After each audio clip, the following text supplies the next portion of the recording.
going to move these. Hey guys. All right. So I see the camera. I'm going to move the questions. Louder would be better. Okay. Dorothy, can you hear me? Okay, great. I think we're good to go. I think so. All right. Awesome. Thank you. All right. So by way of background, my name is Demetrios Lazarikos. Laz is probably easier. I am the co-founder and president of Blue Lava. And as I mentioned briefly, and for those of you who could not hear me earlier, Dave and I crossed paths through the security community. Blue Lava has a security community, and our director of community has worked with Dave on a number of projects in the past. And Dave and I sat down for a cup of coffee, and that discussion changed the way I think about how security leaders are working in industry, and then also with students at the collegiate and the university level. And so, I want to say thank you first to Dave for making the time to meet with me one-on-one. Then I also want to say thank you to the ISACA San Diego chapter, because you guys are critical to what is coming. And I know you may not know it yet, but there are so many things happening in tech and security that you are going to be instrumental in the next, several decades. And what I got excited about talking, about what's happening with the SEC guidelines, we put the presentation together because the SEC's proposal is coming live in the next 6 weeks. And I think this is also going to level up our game. And just real quick, who here is familiar with what's coming down the pipe with the SEC stuff? Perfect. Perfect. Right. Good. Yeah. I think the way I'm going to run through the presentation. Great. Thanks, guys. Okay, so I'm going to move this over here so we have the questions and answers. And then let's see. Today, I want to walk through the goals for today's session. I've got 3 things in here that I want to go through. One is understanding systemic risk. That's going to be the foundation for us over the next N number of years. I'm going to also cover what's happened over the past 3 decades, what the future holds, and then how we're going to tie that to the SEC proposed guidelines. These slides are going to be available to you. Dave has a copy. I encourage you to use them, read them, repurpose them. If you could, all I ask is, maybe a little footer that says, footnote Blue Lava. That would be helpful. All right, so my background, I've been in the security space for over 30 years. I'm prior military. I spent time in the Air Force. Post-military, I had the opportunity to work on some of the most innovative platforms and technologies. I was a CISO 3 times, been in the security space since I was very young. The Air Force recruited me at 16. My agreement to my parents was that I would finish high school and college. And post-military, I was in Colorado for a while. And then, I had an opportunity to go back to school, and which I leveraged for my master's in computer security and then my MBA. I also am a big believer in collaboration and democratizing information and making sure that we as practitioners in the industry level up our game as fast as possible. All right, so I mentioned Blue Lava. 7 years ago, had an idea to help practitioners. So we created the company Blue Lava. As part of the Blue Lava platform, we created our Blue Lava community. What you'll find in the community are resources, over 500 people that are very like-minded. 70% of the people inside of our community are C-level. Everybody else is being mentored or sharing information in an off-the-record discussion. And as a practitioner, myself, I just look at it and said, no sales, no marketing. This is for us to collaborate. If you want to learn, share, gather, share, support, and mentor are the 4 pillars of the community. I would invite you to go and take a look. And if you have any questions, you can always reach out to me directly. You can reach out to Dave. We're both very active in a number of communities, this being one of them. All right, so today's goals. I think part of our challenge is, and I am still, I still hold my certs, right? I've got several certs. I still hold them, right? The CISA, CSM, CISM, CCLP, risk, C-risk. I still hold my certs, and I'm still, a practitioner. And I feel strongly about, staying current with everything that I'm doing, because I mean, this is what I've done my entire career. And, as I think, as we look out to the future, I think we have an opportunity to show, and advise leadership of the future. And whether that's business operations or technology or advanced threats, we have an opportunity to partner with the business and show them what we're doing and how we're doing it. Understanding the impact, when I talk about empowering them and sharing with them what's going on, I think we have an opportunity to take this deck, shape it any way you would like to, take inside your organization to show what's happening. The nice thing about the way that Dave and I collaborated on this, and we walked through the deck last night, and as we were going through it, you can take pieces and parts of this and repurpose them. Maybe you're not a publicly traded company, but maybe somebody inside the organization will want to partner with you to understand systemic risk. That's great. Take that piece and repurpose it. I would encourage you to do that. When we talk about the SEC proposed guidelines on cybersecurity, I think we have to also be able to talk about what we're doing with security program management at that level. Just to let everybody know, we'll have a copy of the slide deck available after this up on the chapter's website. So perfect. Thank you. So yeah, so repurpose, do what you need to do. When we talk about business risk and systemic risk, everybody here in this room, you're either going through it, you've gone through it, or you will go through it. Somebody in the organization is going to ask you about digital transformation. I want to go to the cloud in 6 months. I need to be, working from home for the next 2 years. Somebody's going to ask you about transformation. And we as security leaders and practitioners have to be ready for that discussion. And what's nice about the way that the SEC guidelines are coming out, they're asking for a lot of these things, but they're asking for it in business terms. We have an opportunity to educate the business on what we're doing. All right. I'm also a big fan on research. I like data. I grew up.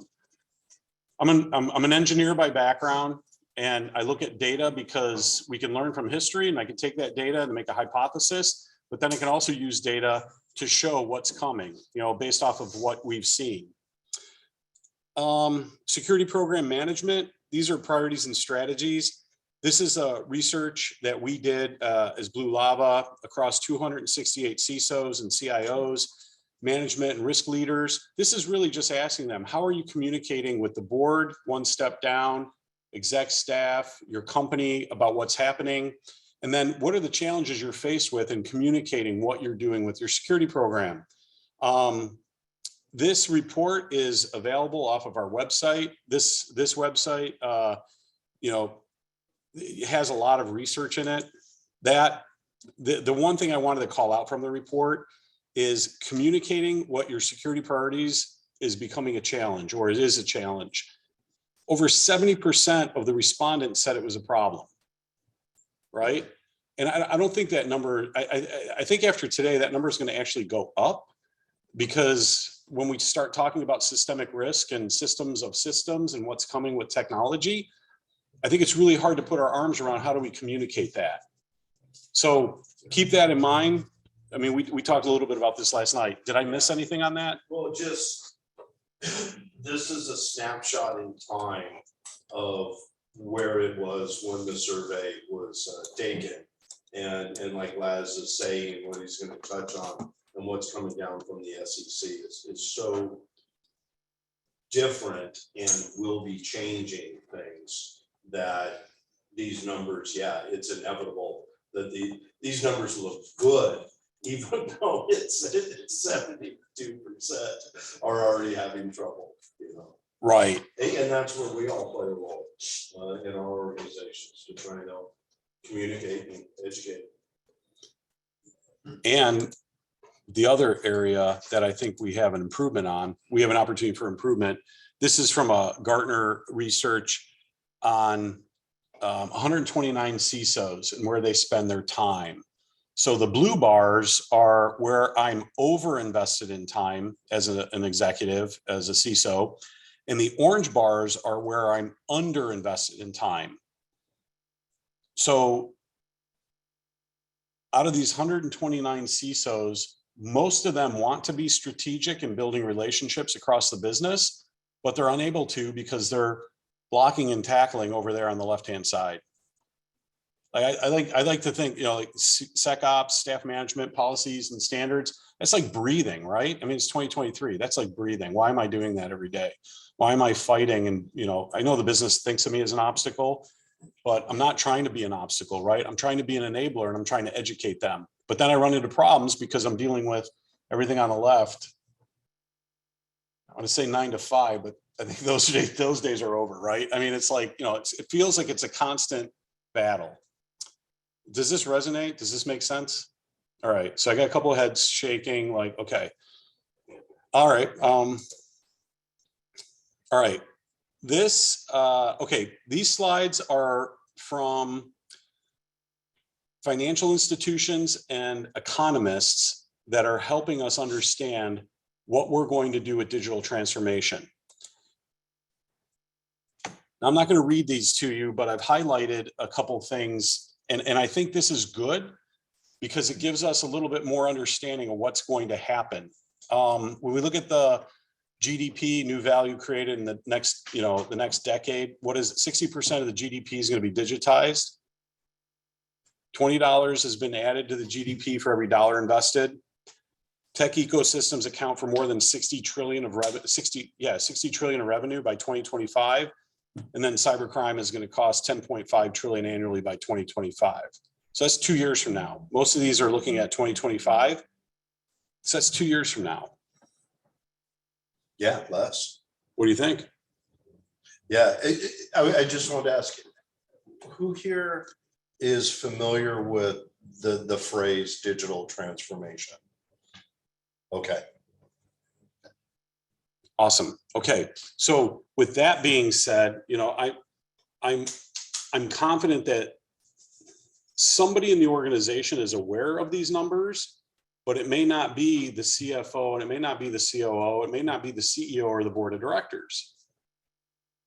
It may be some strategist or a board member or an economist, but I think it's important to understand these and repurpose them when you have those discussions about, hey, we're going to make a shift. We're going to change our business plan. We're going to do certain things. These are nice to have in your back pocket. Okay, SEC impact on cybersecurity. These are 4 areas. We took the cybersecurity guidelines, we unpacked them, we put them in these 4 areas. So I'm going to dive into these in a little bit, but I want to put them up here first, so we kind of have our North Star about what we're going to need to report on if we're a publicly traded company and what's going to happen. Incident reporting within 4 days if it has a material impact on the company. Security program management, which we're going to dive into. Board oversight for risk and governance. And then, do I have a cybersecurity expert within the company? Sounds pretty straightforward, right? Okay.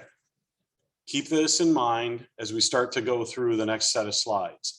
The next set of slides are going to show us a little bit more about what we're going to have to protect, not how, but what. And then we're going to have to come back to this and show exactly those components. We broke it down by each one. Did I forget anything?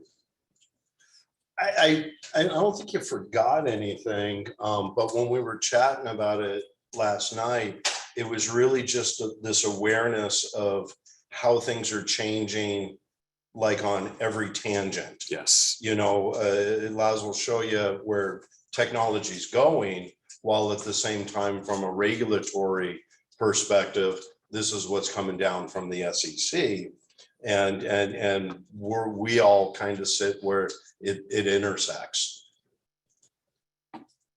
On your last bullet, cybersecurity expertise within the company, has there been any momentum to have where the CISO gets an equal seat next to the CIO instead of underneath, where they have their own budget, they're all about risk, they're not about IT? Is yes. That homogenizing corporate that you sense lately? It's coming. Okay. And I've got 3 slides that are going to talk about that. Right. One is that slide, and then what the reporting is going to look like. Yeah, but I think also some of the names of titles and stuff may be evolving as well.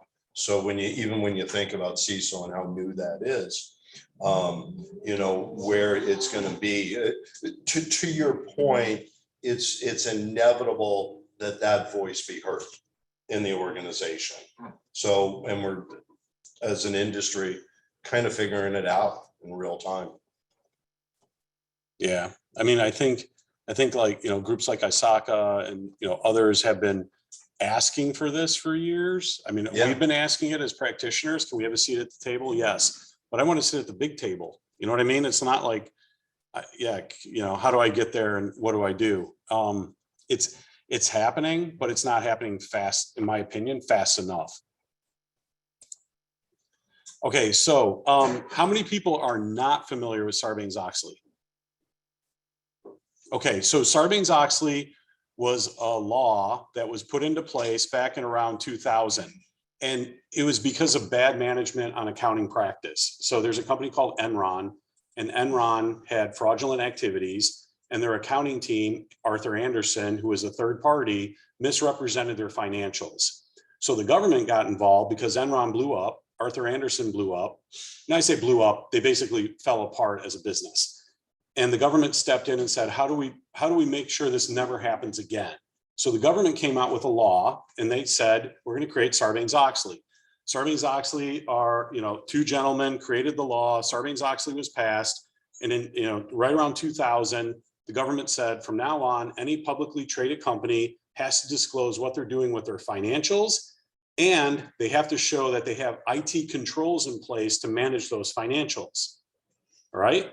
So back in 2000, somebody said, at the board level, we want to make sure that we have somebody that understands finance.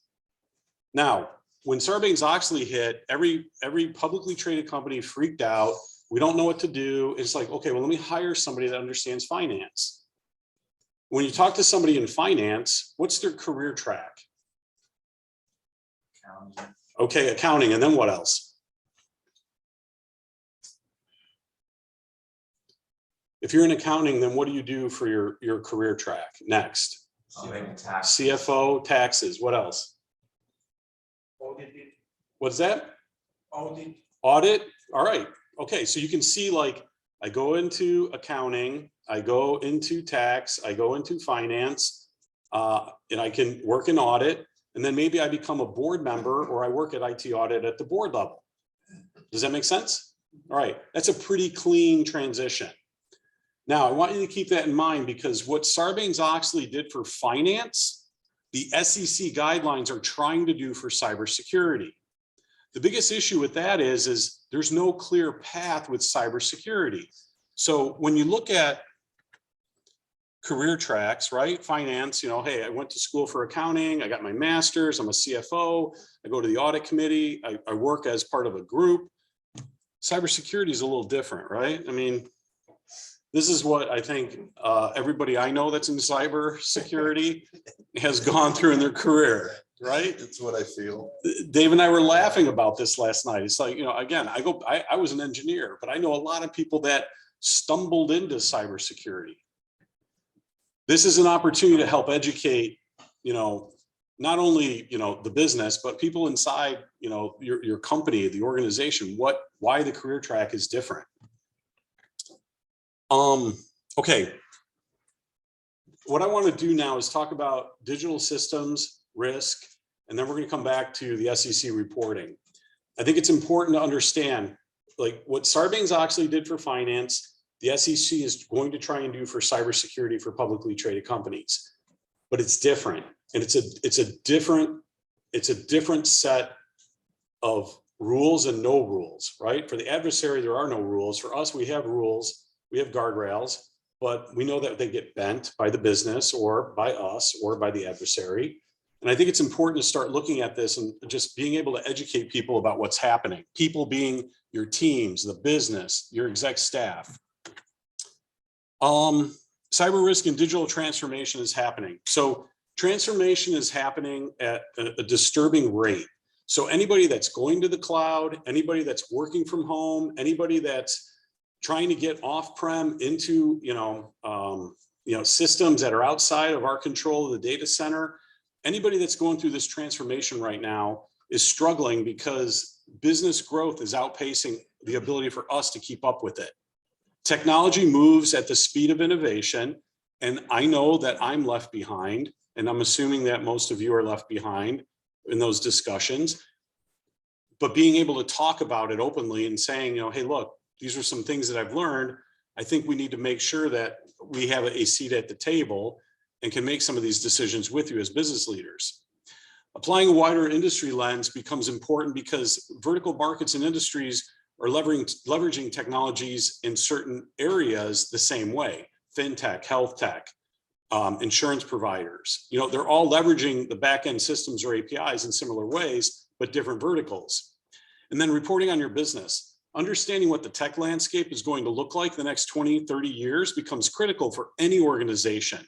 And I'm hoping that, you know, we have the ability to educate not only the business leaders, but the tech leaders about why cybersecurity is going to be critical for the next 3, 4, 5 decades. All right. I say educate the board and executives now. So I'm dating myself. I didn't go before 2000, but I started at 2000 because I think that was a good starting point, right? It's a round number. It's the start of a decade, right? Now, if you look at this across the y-axis on the left-hand side, we have different pieces of technology that have enabled the business. And across the years, we have all kinds of new things that the business forced us. They didn't ask us, they forced us to do to open up to support a business. So back in 2000, we actually had client server architecture. We had laptops, we had desktops, they had fat clients, they would phone home to some server in some data center. And for those of you who remember America Online, AOL, we used to get those CDs in the mail. You remember those? You get a new ID, you'd use it for 10 hours, you'd throw it away, you'd get a new ID, throw it away. And we became pretty abusive on a 9600 baud modem, right? And that was like what we dealt with. Then in 2007, we saw the rise of iPhone. We saw the Android. Then in 2014, Internet of Things. Data became cheap, speeds became faster. The business wanted to take advantage of technology and embrace it. We were forced to work with systems that were stood up before 2000, 2000 and beyond, and then Internet of Everything in 2021, right? So we've got full automation, we've got CI/CD pipelines, people want to release code every day, and the attack surface has changed. So we've gone from script kiddies to all kinds of bad behavior from cyber criminals and hacktivists to nation state. Does this make sense? All right, so I've got a cobbled together system supporting a business that's been around for over 20 years, and I'm told to do more with less and accept these risks. Is that good news or bad news? Job security news. Job security news, all right. So I've got, okay, this is a good point, right? Whatever the numbers are, I know the numbers are out there about the number of jobs in cybersecurity that cannot be fulfilled. Depending on what you want to do with your career, this is an open field that is still in its infancy. So let's talk about the next 20 years. So we have 20-year-old systems that have been cobbled together, that have been expanded and working. Now we have the next 20 years, which is really looking at IoT, OT, things moving to the cloud. Data is not going away. So we're seeing this surge in need for cybersecurity experts and data sciences across the globe like we've never seen before. Yeah, and then we've got social media and the metaverse. Metaverse is real. I mean, there are so many cool things happening with medtech and the, helping patients in the metaverse right now.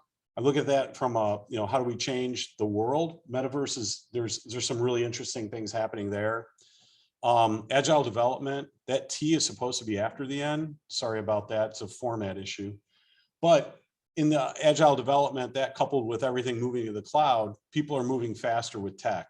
And we know that the engineers are cutting corners, and we know that they're plugging in things, and we know that they're making things work to meet the business requirements.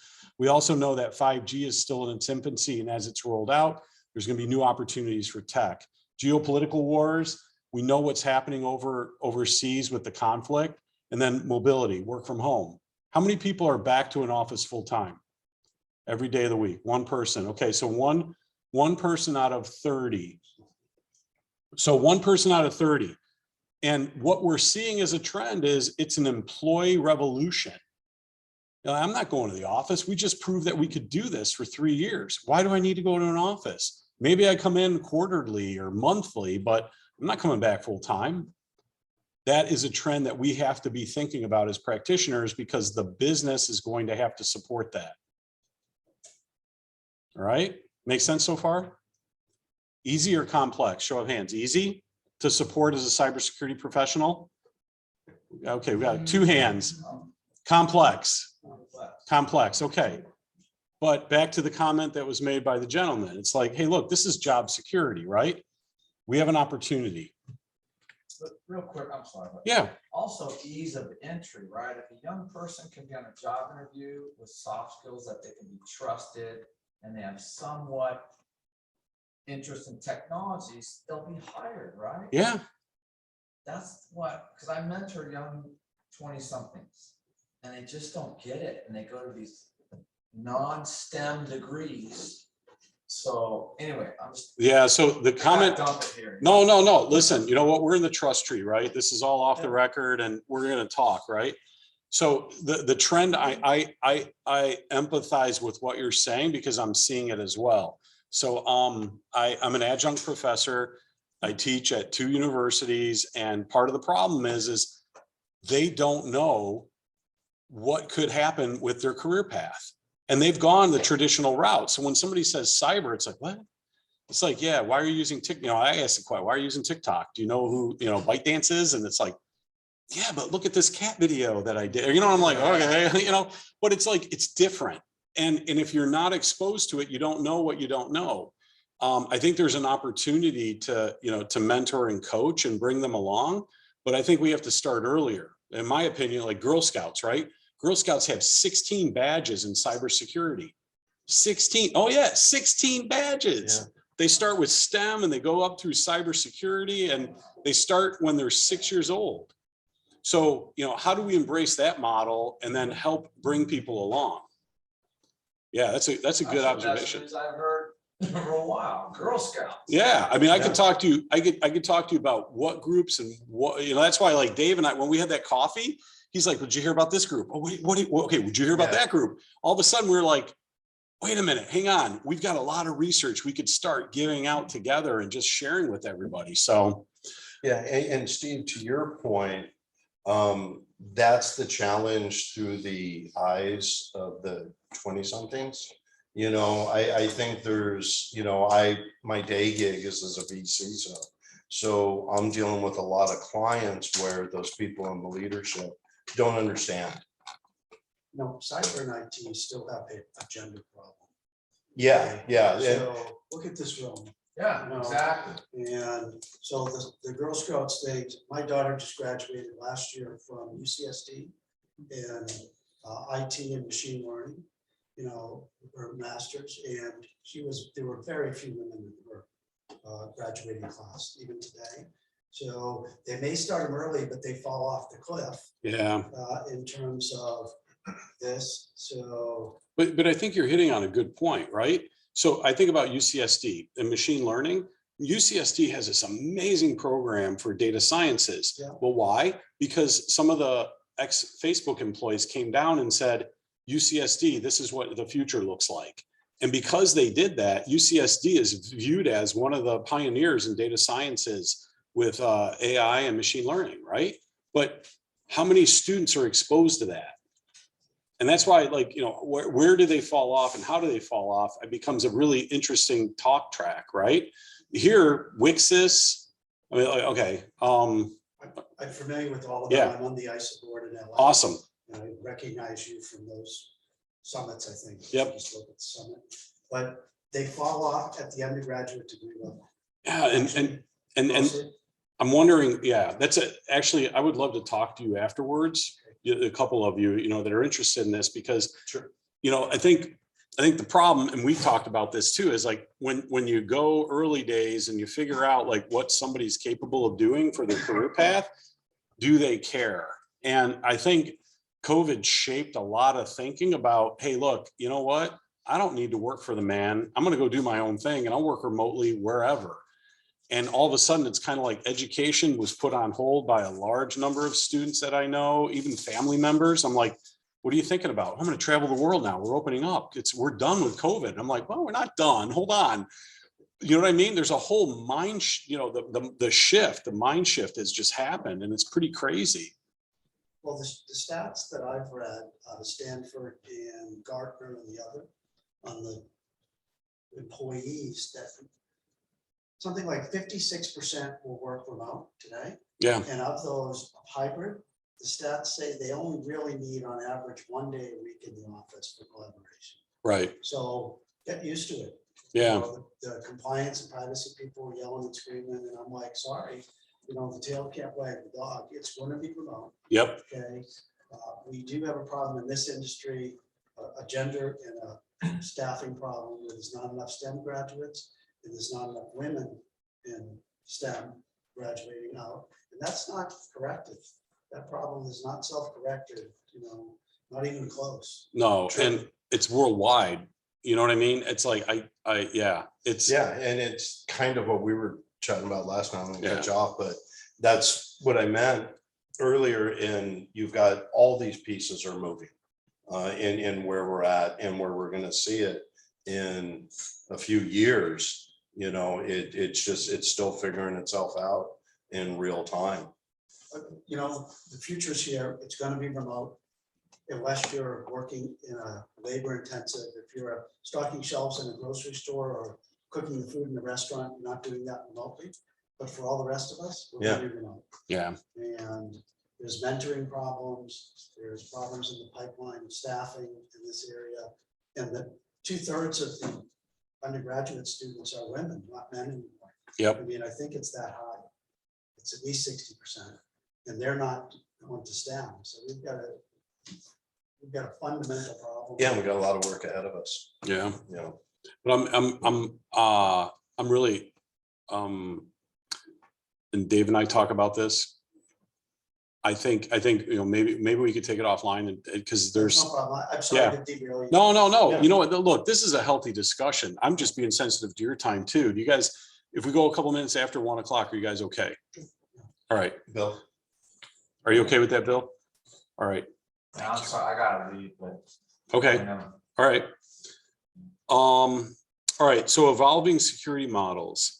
So 2000 was reactive. 2010 is intelligence driven, with a risk-based approach. Now 2020 is going to be operations centric with dynamic risk and AI and ML. It has to be. It's the only way it scales, because what's coming, this fits nicely into what's coming over the next 2 decades. And one of the things, oh man, all right, let me jump into this then, because this is important for us as practitioners to put our arms around.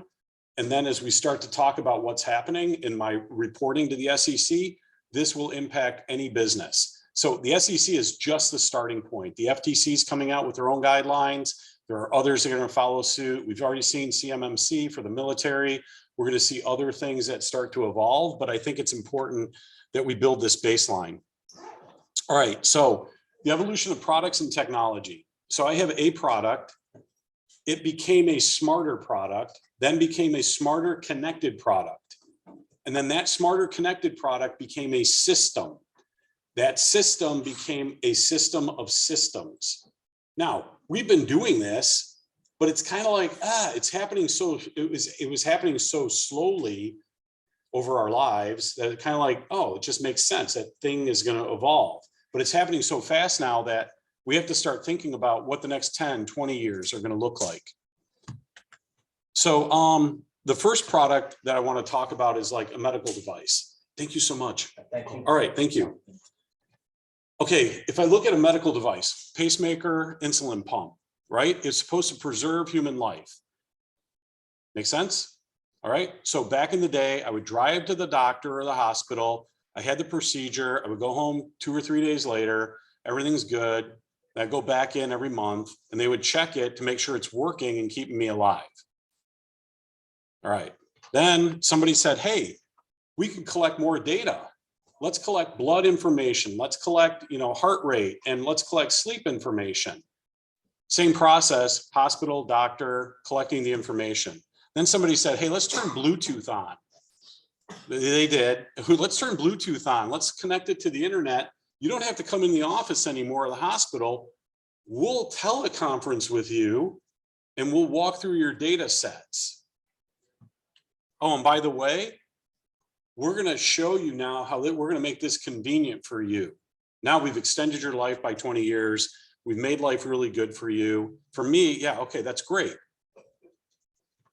Then that product grew up and it became a part of a medical management system where I had monitoring, alerting. It'll call 911. It'll check on me at 2 a.m.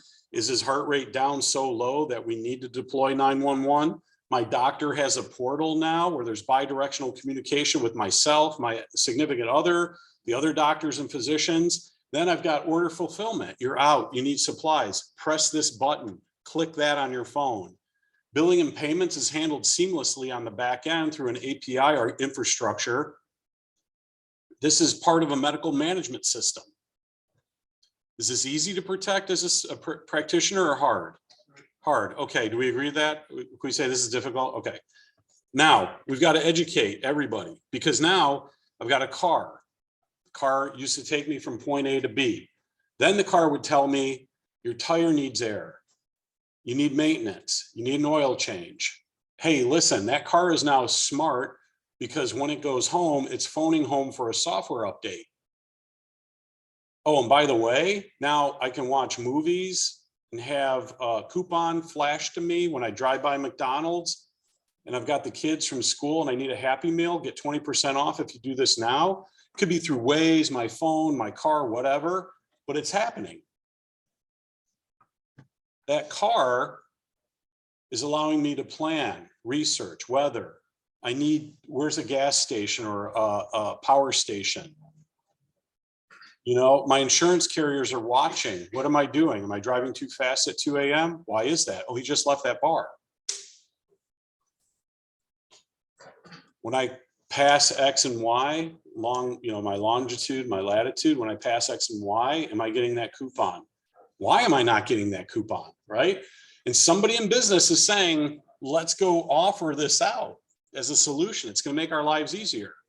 Most cars talk to each other. There's an IEEE standard for this. The reason why this was created is because if I'm driving at 2 a.m. and I'm driving 20 miles over the speed limit, Dave's coming at me at the speed limit, Dave's car would say, hey, that's an anomaly. Do you want to pull over or do you want to actually go through that risk process with this guy that's speeding 20 miles over the limit? That was the intention, but the cars are actually talking to each other now. Systems talking to systems. Home improvement. I've got a product, a smarter product, the Nest, my Honeywell systems, my Sonos systems, they're all talking to each other.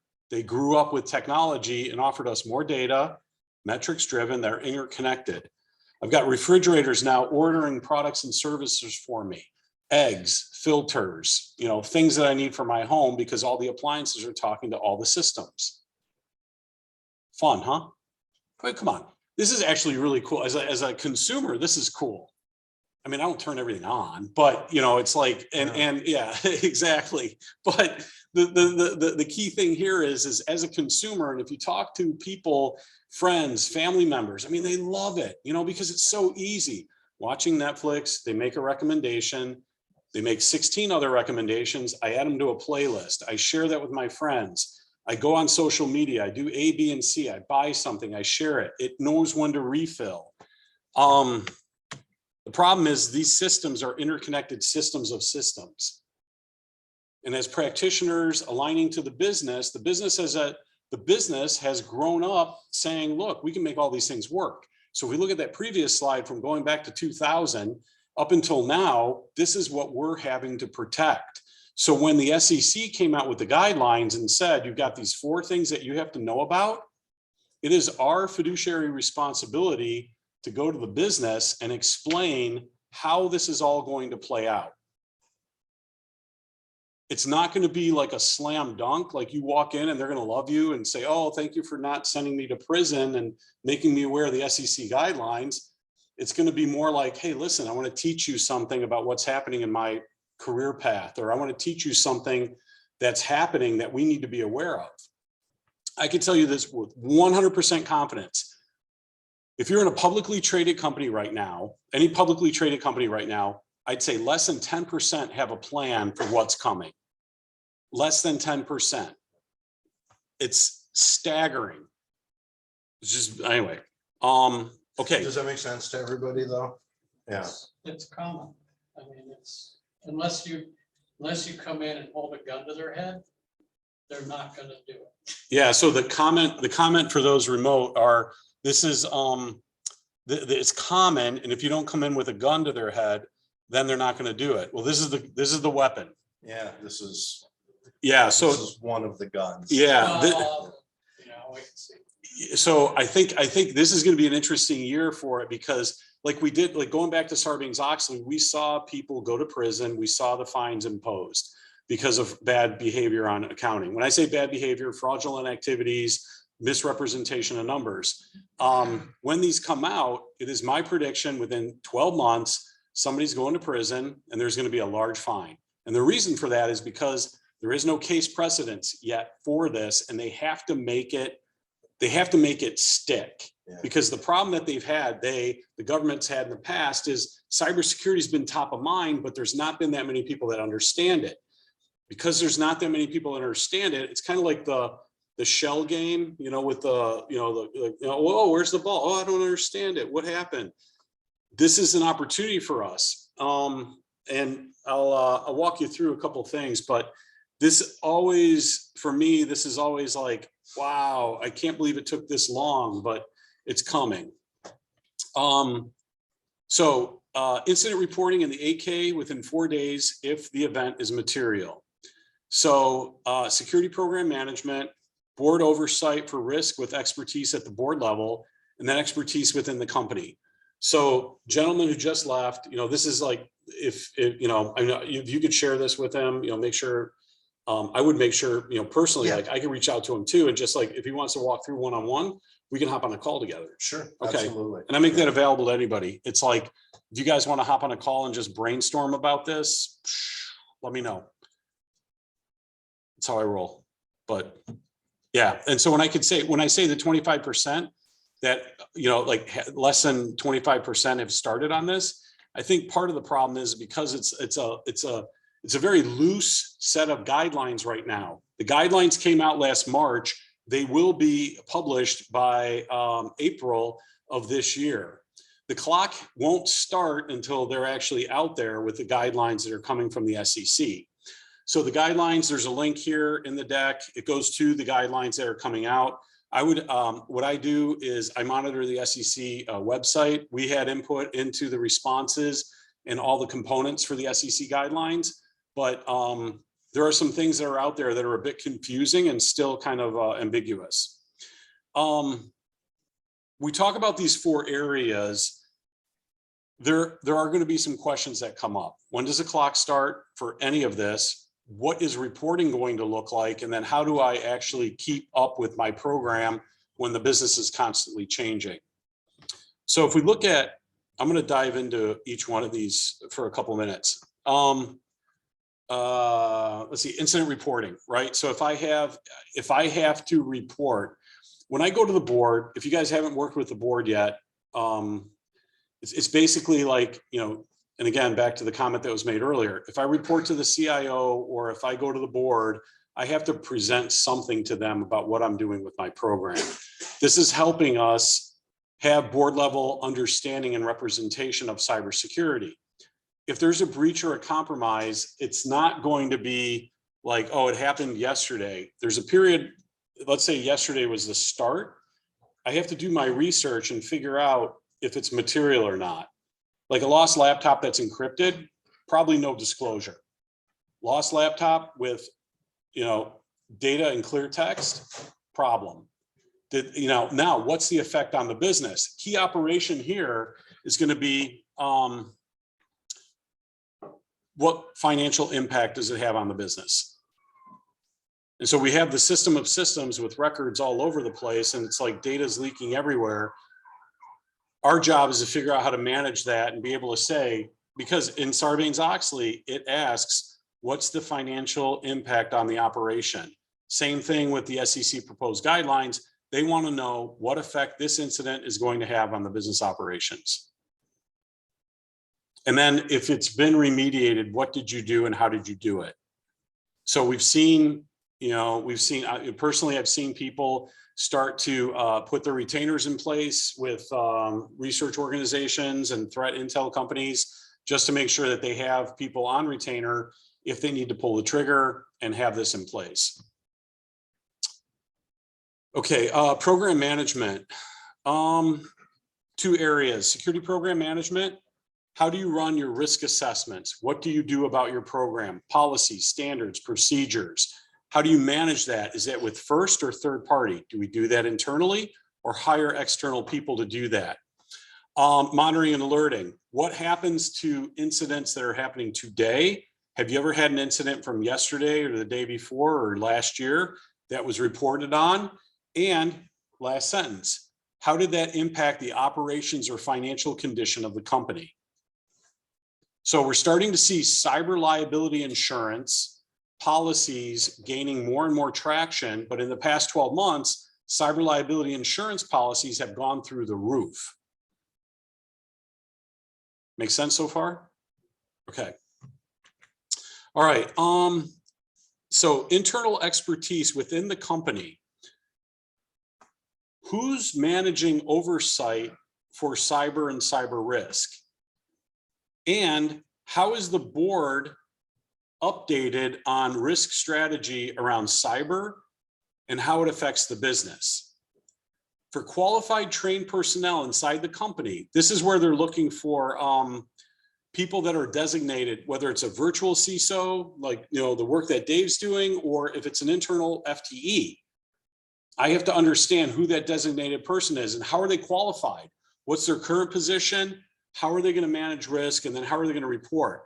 Now, back to this gentleman's question. What does this person do in his or her reporting to the board? Oh, wait, that person's not reporting to the board. This changes everything. Frequency of this person reporting to the board or committee about cybersecurity risk. So now, as a practitioner, yeah, I'm going to get a seat at the table. It may not be 2 days, it may be 2 years, but it's going to happen. So we need to be prepared for it. All right, board expertise, cybersecurity expertise of the board. Does this person have cybersecurity expertise? Yes or no? How is that determined? This is the job description that is in writing in the reg, in the proposed reg. Like they worked as an ISO, an information security officer, a CISO. They did policy work. They were an architect, engineer. Do they have a certification or a degree? We're going to see 2 certifications that are going to become very popular over the next 2 years. One is a QTE, a qualified technical expert, qualified technical expert. That QTE is going to be through the DDN, Digital Directors Network. QTEs are being sought at, a huge demand for them. I went through the exam last year. I'm confident practitioners that, who study and go, I think it's an opportunity to learn. QTE is one of them. NACD, the National Association of Corporate Directors, the NACD has a cybersecurity program for certification for board members. So 2 things about this. There are 2 certifications that are out there through the Digital Directors Network and the NACD. If you decide that on your career path, what I would highly encourage you to do as a board member is find a mentor, find somebody that you can talk to about board level work and what that entails. Then the second thing is always make sure that company has D&O coverage, directors and officers coverage for their insurance policy. Again, I'm giving you like the tip of the iceberg, but these are some things that we're going to see in the future. And if you need an assist or we need to talk about it, you know, we can always hop on a Zoom or have a coffee at some point. All right, reporting. Okay, so this was also asked about where am I going to report? So this is what publicly traded companies look like. This actually came out of DDN training, and this came out of Sidley Austin law firm. This is for publicly traded companies, you have the full board, the audit committee, comp committee, and corp gov. Now, what we're going to see is a trend with cyber committees being spun up inside the company that are separate. They're not under audit, they're not under IT audit, and they're led by the Chief Information Security Officer. 2 companies today, Hasbro and FedEx, are doing this, and they're doing it well. So as we start planning for our careers, sometimes, and this is something that came up, you know, how many slides do I have for the board meeting? Well, talking about SEC guidelines and reporting, I typically have no more. Go ahead, Dave. But just to throw it out Yeah. there, anybody got an idea on what is the ideal amount of slides to have when you present to the board? If they're bored and they have ADD, 1. Yeah. So to the remote team, it's well, yeah, it's 1. So the board, you know, well, does the board have ADD? And it's like, well, there's just 1. So I think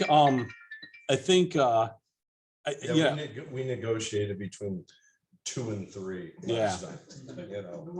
If you were to look at the top, well, anything that's OCC regulated on the banking side. Yep. This is the rigor. This is what's been going on for 10 years. Yes. The banking sector is already doing every bit of this. Yes. And then some. Yes. And yeah, so yeah, and we can learn a lot from financial services and fintech companies because the OCC, FINRA, the SEC, anybody that's, you know, moving money movement. Oh, such a great topic, right?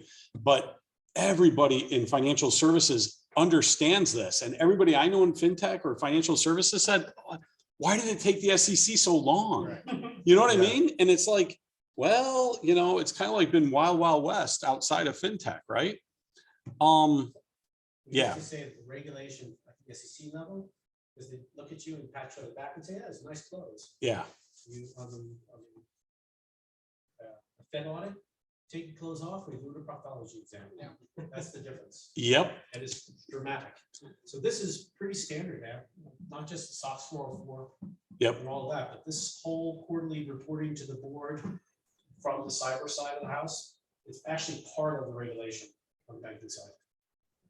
The other aspect you run into too, say publicly traded companies, a lot of these companies are not under what you would call a heavily regulated industry. Right. Right. So to them, this is all new.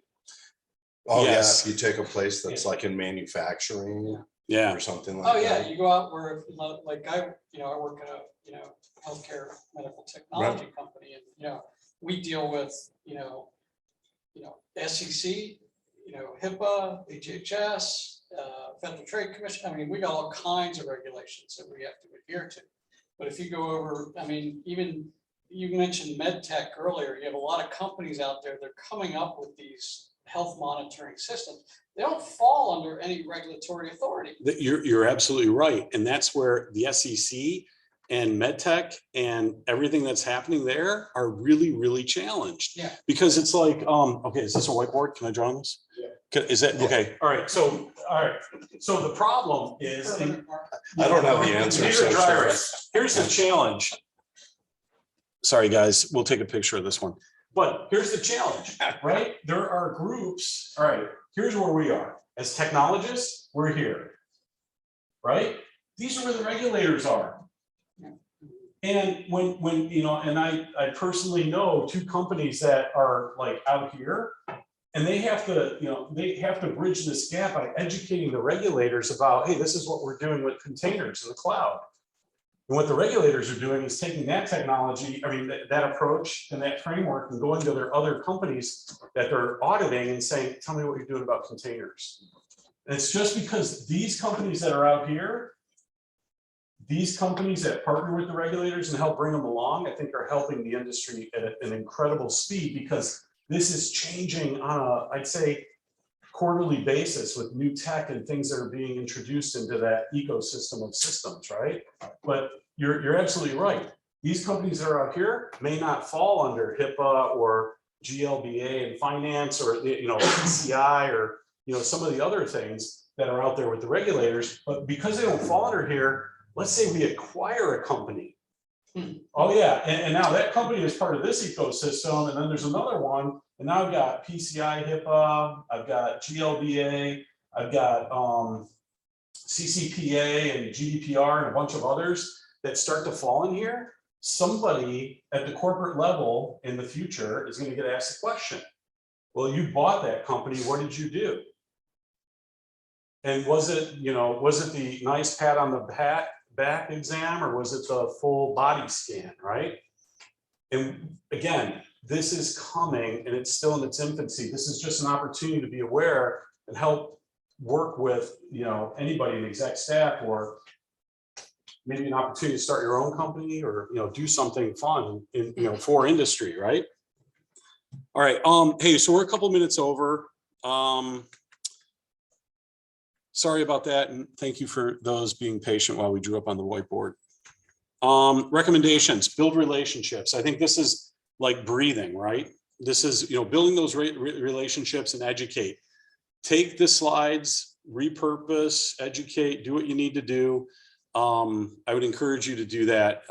Data, grab data from systems and start thinking about how you're going to report on it, because another discussion earlier was, how long does it take you to report to the board? More than 40 hours is the average to get the data from those systems and report for the board. Communication and reporting. If you're communicating and reporting, make sure it's consistent. My only recommendation for the SEC is they're going to give us a framework.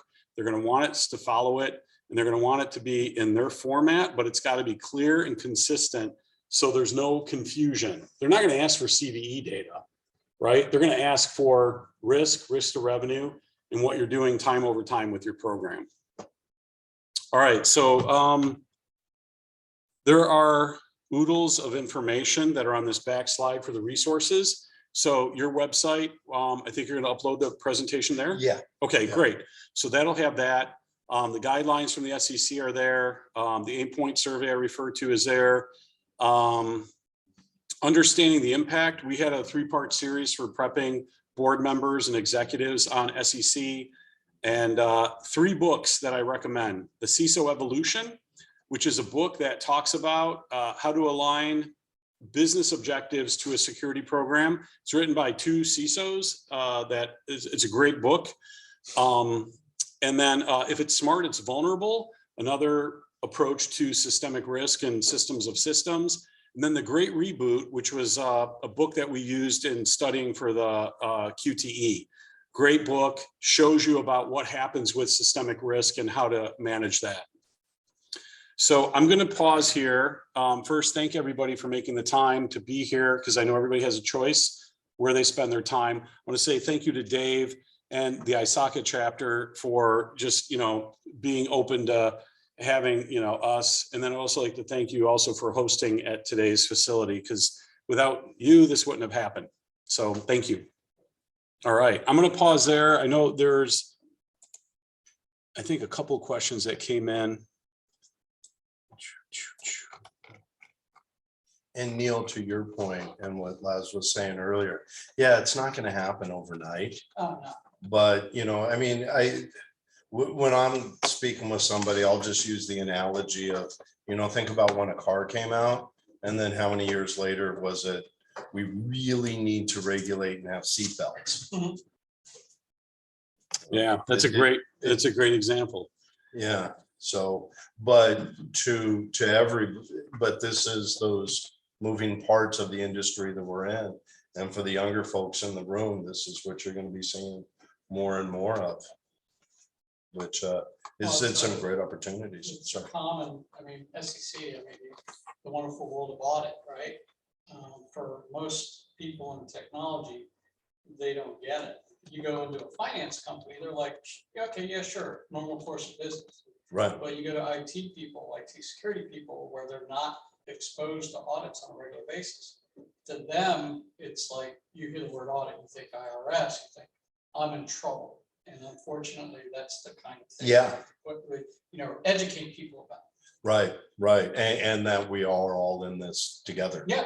Yeah, it's just getting, when I was doing audits, it was like, I'd spend the day just telling people, I swear to God, I'm not here to get anybody fired. Yeah, that's the hard part. Yeah. People look at us like, yeah. I'm sorry, you had a question too? Yes, so, because this is for public companies. When the company, Google, Facebook, or whatever, will disclose the policies, the procedures, the qualification of the board, the qualification of the internal guy or girl, or whatever. The adversary is the enemy. Also, we know what the company has and we know how. That has been, This is against us. that has been an argument that we've been fighting for over a year. So the statement is, hey, the adversaries, we know what we have and don't have. And if we have to publicly disclose this, then the adversaries know, aren't they going to become a target? Well, it's not only that company, but it's the company and the third parties. Right. And this is like so incredibly complex. Because if I have to publicly disclose what happened to me, I have to also disclose what happened in those systems of systems, right? And so think about it. So SolarWinds attack wasn't an attack on SolarWinds. It was an attack to gain access to their 30,000 customers. And that was the problem. How do you explain that to somebody who's not technical at the board level, right? It's almost like we have to think about how we tell a story and bring people along now. Let me tell you a story. It's about a company that has 30,000 customers. That's the starting point at the board level. The other piece that's happening with the SEC is, hey, look, if we're going to publicly disclose this information, we have to protect people. How do we make sure that we don't disclose all the pieces and parts? So that's why I'm looking forward to what happens in April with the announcement, because it's something that we have to think about and start pushing back on. That's why I like this. Hey, regulator, I can't do that. Why? Do you realize if I do that, I'm going to disclose what is happening, not only with my infrastructure, but 10 others, or in some cases, 1,000 others? Well, that's a good point. What do you recommend we do? And so I would be ready for you guys, because some regulator is going to ask you, well, what would you recommend? And I'm just like, look, you can't disclose, I'm like, look, you can't disclose it. Why? Well, we mean why? I mean, but this is something that's different. Cyber is different to them. They don't understand it. They understand, do you have a password? Do you rotate your password? But they don't understand 2FA and MFA and how it's going to fit into this attack surface. That's where we have an opportunity to step up, educate, and make sure that people are aligned with it. Well, now the regulators ask public companies to have an expert in cybersecurity. We have to go back to them and say, now you have to have someone in cybersecurity to understand us. Yeah, so think about that as leverage though, because if you're a publicly traded company and you have to go back to your third parties and they're not publicly traded, you can actually go back and I would negotiate. Okay. All right. What I would do, is I would go back to those third parties and say, hey, good news, bad news. The SEC has come out with these guidelines and we're going to negotiate this contract down because you don't have a cybersecurity expert. Oh, you need one? You're going to call Dave. But this whole, again, I come out of Yeah, you come out of financial services. Wait, so one question. So, hey, so everybody that's remote, the topic is financial services has been doing this for over a decade. So that's where some of these comments are coming from. Okay, we're here still. So this issue on what you report, you don't report the techniques and procedures, you report the impact. Right. That's a big piece. The second one about the whole value chain of your supply chain, that's already there. Well, yeah, that's there. And in our work that I've talked to from the board side, they're pretty clear that they're exposed. Yes. The boards already know. If you're a publicly traded company, your board directors already know. Well, they should know. But I can tell you with confidence that most of them don't, or if they do, they don't want to address it because they don't understand it. That's true. Okay, now that's our opportunity to educate, right? So picture a world where you can have a brown bag lunch and say, hey, listen, here's what's happening with technology and the evolution of technology. Here's what the SEC is saying. And I love the fact that you're in fintech or financial services, because now you can say, look, this has been going on in financial services for decades. It's now catching up with everybody else. So that means that there are people out there on a board that work in financial services that can bring that knowledge to other boards. All right, hey, you guys, we're going to start winding down over here. So I see some of these questions that popped up. If you can, Erica Brown, I'll follow up with Dave on the NACD cert. Mateo, am I taking on any mentees? Email me off of my email address. We'll figure that out. I think that's it. All right, guys. Thanks, everybody. We'll follow up. Thanks, guys. Thank you so much. Thanks, guys. Appreciate it. Dave, can I shut this down? Yeah. All right.